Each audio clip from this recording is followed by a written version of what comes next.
Hi friends, तर माझ्या ब्लॉगमध्ये तुमचं स्वागत आहे. माझी झालेली आहे कॉलेजला जायची तयारी. आज माझा पेपर होता आणि मी कॉलेज जायला तयार झाले. बघा कॉलेजचा ड्रेस घातलेला आहे आणि हे आमचं गाव. हे बघा समोर गाय बांधलेली उभी आहे. आम्हाला या स्कूटीनं कॉलेजला जायचं आहे. माझी मैत्रीण आता येतच आहे बघा, आलेली आहे आणि आम्हाला निघायचं आहे. उन्हामुळे तिने डोक्याला बांधून घेतलेलं आहे. मित्रांनो, इकडे खूप ऊन आहे. अकोला जिल्ह्यात तुम्ही जर राहत असाल तर तुम्हाला माहितीच आहे की ऊन किती आहे. तर आता आम्हाला निघायचं आहे. ही स्कूटी काढत आहे आणि ही बघा, ही तिची बहीण आणि हा तिचा मुलगा. आम्हाला याला घेऊन जायचं आहे सोबत आणि त्याच्या पप्पाकडे तिकडे सोडायचं आहे.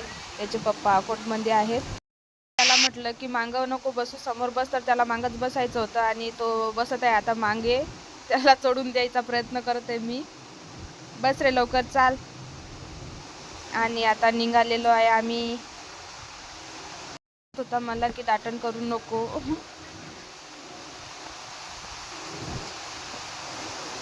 आता आम्ही निघालेलो आहे रस्त्याने आणि हा रस्ता बघा. हे बघा, बैल मधातच बांधलेले आहे आणि हा आमच्या गावचा रस्ता आहे. गावात एंटर करता बरोबर आम्हाला लागतं गजानन महाराजचं मंदिर. हा ना गजानन महाराजचं मंदिर लागलेलं आहे. गावात येता बरोबर गजानन महाराजचे मंदिरच आहे सगळ्यात पहिले. आणि हा बघा गावाचा रस्ता. हा रस्ता बघा, कसे खड्डे आहेत रस्त्यामध्ये. रस्त्यात खड्डे की खड्ड्यात रस्ते आहे असं समजत नाही.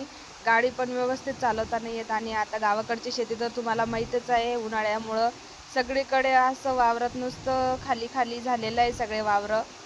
हिरवं तर काहीच दिसत नाही. आणि आमच्या गावचा रस्ता बघा किती खराब आहे. एवढी खराब परिस्थिती आहे आमच्या गावाची.